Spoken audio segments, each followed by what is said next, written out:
These are 5 houses you should absolutely never buy unless you want to lose money, waste time, and pretty much regret everything that you do.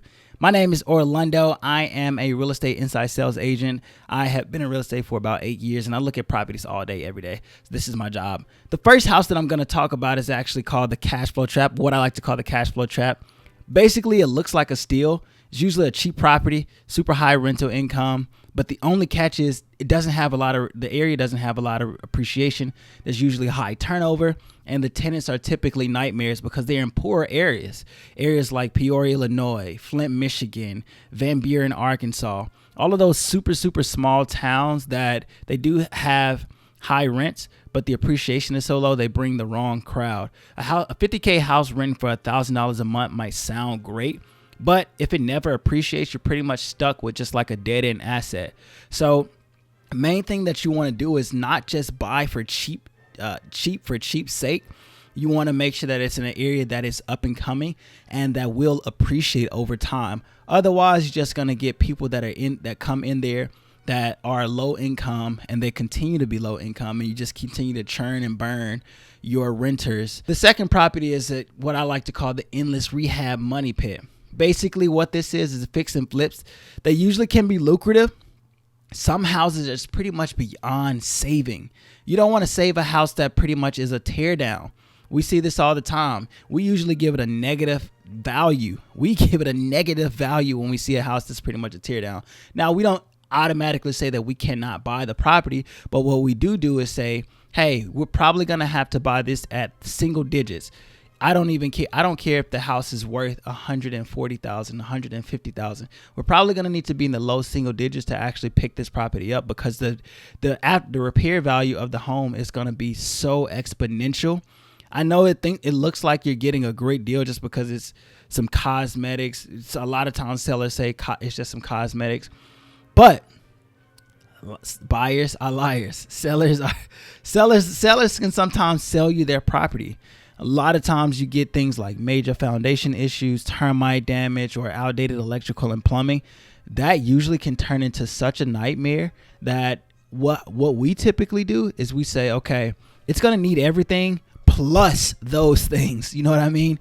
And so you end up getting a $80,000 to $90,000 rehab on a house that is, a seller might say it just needs this, it just needs that. When you hear keywords like foundation, when you hear keywords like electrical, plumbing, just know that those are high value ticket items that could not only run into whatever the seller is telling you or whatever the person is telling you, but it also could be 10 extra things that you find out once you get there. If the numbers do not line up with it, run. The third property I want to talk about is the bad location curse. You can fix a house, but you cannot fix the location. You can't fix a bad location. Flood zones, crime-ridden areas, dying towns. It's kind of what I was talking about earlier. Areas like Flint, Peoria, Illinois, those sort types of cities, those small rural Arkansas, those small little pockets of different states, those you want to avoid, just because if you don't want to live there, you won't be able to sell it or rent it. If you don't want to live there, there's probably other people who you are probably intending to sell it to that don't want to live there either. The next house, the HOA nightmare. HOAs can be a good thing until they're not. So some have insane restrictions that pretty much kill your investment. You want to rent it out? No, they ban short-term rentals. You need to make some repairs. You got to pay a $500 approval fee. If you fall behind on dues, they can foreclose on you. I always have hated HOAs just because they're so strict, and pretty much people who are in them and they pay dues, they're snitches, if you will. Like, they just want to tell on everything, and they're very restrictive. We've always had to ask about HOAs and how those HOAs are being handled in the area, just because they can be such a burden to an investor when they're actually trying to sell the house, rent the house, do whatever they need to do. If the HOAs fees are high, this is the red flag you need to look for, and the rules are strict, it's probably not worth it.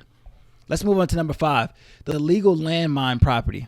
So if a deal seems complicated, it typically is. I always try to avoid complicated deals just because, and I'm using myself a lot because I do this every day, all day. Title issues, zoning restrictions, or unpermitted additions can leave you stuck with a house you probably can't rent, sell, or even live in. I know a lot of times we have mixed use houses that people try to sell us, or they're in commercial zones, but they're residential properties in commercial zones. Those are nightmares just because it's so weird and it's hard to sell. If all I see is a warehouse, and then you're one house, me trying to come in and invest in that is going to be such a difficult sell unless I'm trying to sell to a builder, just because they'll probably rezone it and put it into commercial where it probably belongs. Title issues is something that can be a headache. You have 3 different heirs. I talked to someone today who had 2 different people that he still had to talk to, and he basically was like, hey, they got to sign off on this as well. Those types of things, title issues like liens on the title, you want to avoid those things if you can. If you're a beginner investor and you're not pretty savvy on these things, they can be a headache for your first investment, honestly. Always get a little research and check zoning laws before you buy. Super, super crucial. Smart investors don't chase cheap. They buy the right properties. You want to make sure you buy the right properties. Avoid these 5 mistakes. You're going to set yourself up for real estate success. If you found this helpful, hit the like button, subscribe for more investor insights and trends. Peace.